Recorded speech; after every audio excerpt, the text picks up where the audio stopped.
ابا مجھے یاد ہے یہ کہا کرتے تھے کہ میری والدہ کی بڑی خواہش تھی کہ ڈاکٹر بنے میرا بیٹا اور غربا کا مفت علاج کرے، اور کہتے ہیں میں ڈاکٹر ایلوپیتھک ڈاکٹر تو نہیں بن سکا، لیکن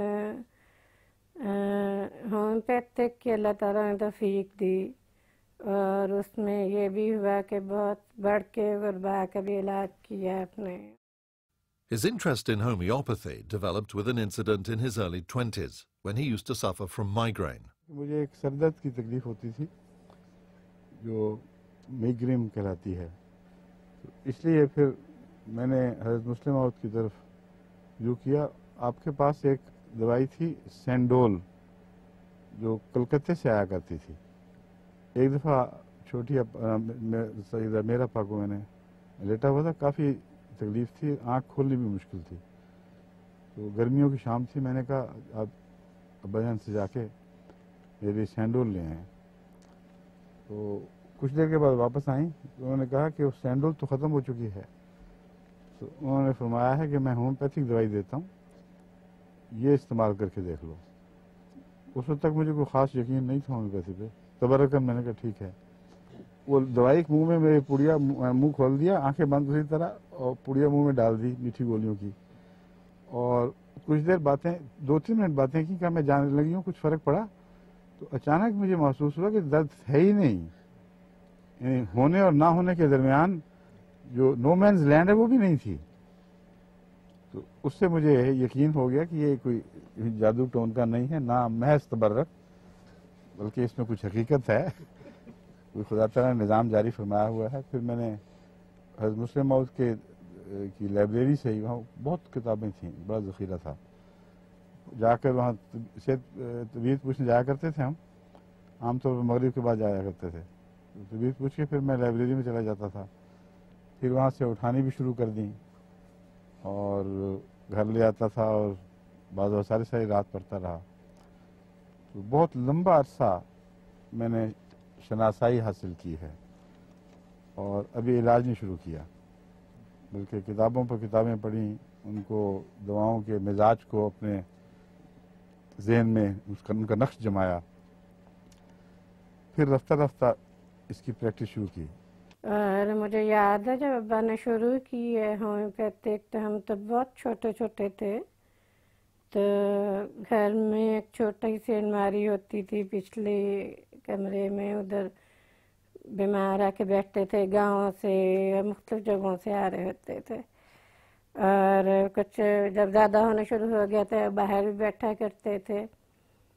پھر جب کافی زیادہ بڑھ گئے تو پھر ابا نے یہ پہلے تو پھپھی حکمی ابھی سندھ ہوا کرتی تھی میری پھپھی، ان کے گھر لے گئے تھے، پھر وہاں بھی جب نہیں سنبھال سکے تو پھر اپنے وقف جدید کے دفتر میں لے گئے تھے، اور ادھر ابا کرتے رہتے۔ Despite his busy schedule after becoming Khalifa, he continued to practice homeopathy. باوجود دیگر تمام مصروفیات کے روزانہ خطوط میں سینکڑوں لوگ، مسلمان، غیر مسلم، احمدی، غیر احمدی، ان کے خطوط آتے تھے، اپنی امراض کے لیے وہ علاج مانگتے تھے، حضور کی طرف سے ان کو دوائیاں بتائی جاتی تھیں۔ اور سفروں میں بھی حضور کا یہ طریق تھا کہ لوگ آتے تھے، جس کو بھی پتہ چلتا کہ آپ ہومیوپیتھی کے ذریعے بھی علاج فرماتے ہیں، ہندو، سکھ، عیسائی، لا مذہب، ہر قسم کے لوگ وہ آتے اور آپ سے ہومیوپیتھی جو ہے طریقہ علاج حاصل کرتے اور اس کے نتیجے میں شفا پاتے تھے۔ He took weekly classes to teach homeopathy and made every effort to make this form of treatment common. His lectures were compiled as a book and were published under the title Homeopathy, Like Cures Like. He was a great humanitarian. Welfare of the weak and underprivileged was always very close to his heart. Under his guidance, homeopathic clinics were established, in addition to the large numbers of hospitals and schools open to serve the poor in the most needy countries of the world. He also established an organization called Humanity First. The main purpose of this organization was to alleviate human suffering. Physicians, teachers, engineers and professionals from all walks of life belonging to the community volunteered their time to help the deprived by providing basic medical and educational needs. Special envoys were sent in war-torn and disaster-struck countries to provide urgent medical help and relief. If you believe in Creator, you must also believe in His creation. If you love the artist, you must also love his art. As such, our concept of Islam is so beautiful and so well poised that it has started attracting attention all over the world. People from the north, from the south, from the west, from the east, all over the world, joining Ahmadiyyat at a greater speed, which is now turning into not a speed but acceleration. And if you go to Africa, if you travel to Southeast Asia, small islands like Tuvalu, etc., everywhere you will find more number of people joining Ahmadiyyat and finding peace, finding a singleness of human character which is missing elsewhere.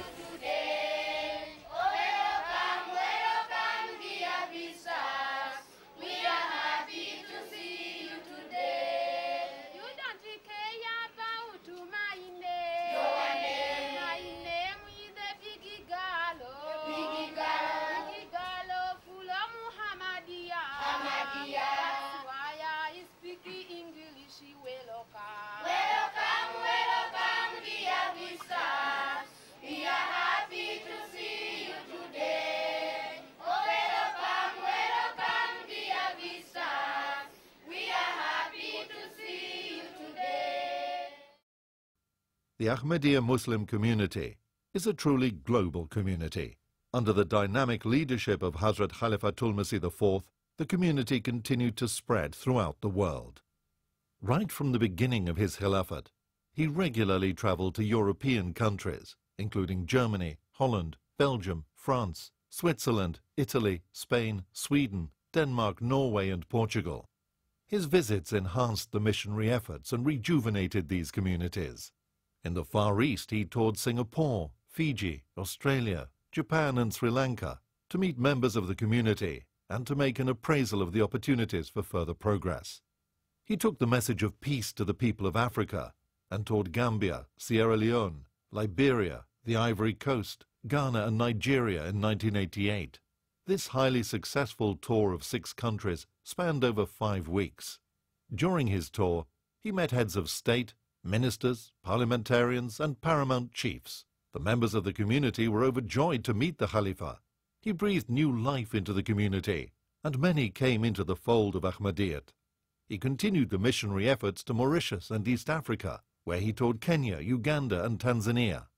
The South American countries of Suriname, Trinidad and Tobago, Guatemala and Guyana were also blessed with his visits. Community members in these countries had the opportunity of meeting with his exalted personage and benefiting from his sublime discourses.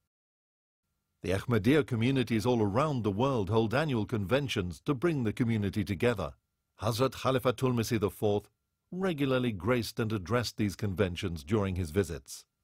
Among the many countries he regularly toured, the USA and Canada were fortunate to have their annual conventions blessed with his faith-inspiring addresses. During his visits, he also inaugurated new mosques in both Canada and the USA. After Huzur's migration, he graced the annual conventions held in the United Kingdom, and due to the headquarters being moved to London, they became an international gathering. Among the other European communities, in particular, the annual conventions in Germany were frequently graced by his presence. In July 2000, Huzur visited Indonesia, the largest Muslim country in the world. During the visit, Huzur met the President of Indonesia. He also addressed the community's annual convention of Indonesia, which attracted a large crowd. All these tours by Huzur strengthened and uplifted the spirituality and created awakening among the Ahmadi masses. Through his efforts, the community grew year after year. More and more people joined the fold of Ahmadiyyat, and many new missions were established throughout the world.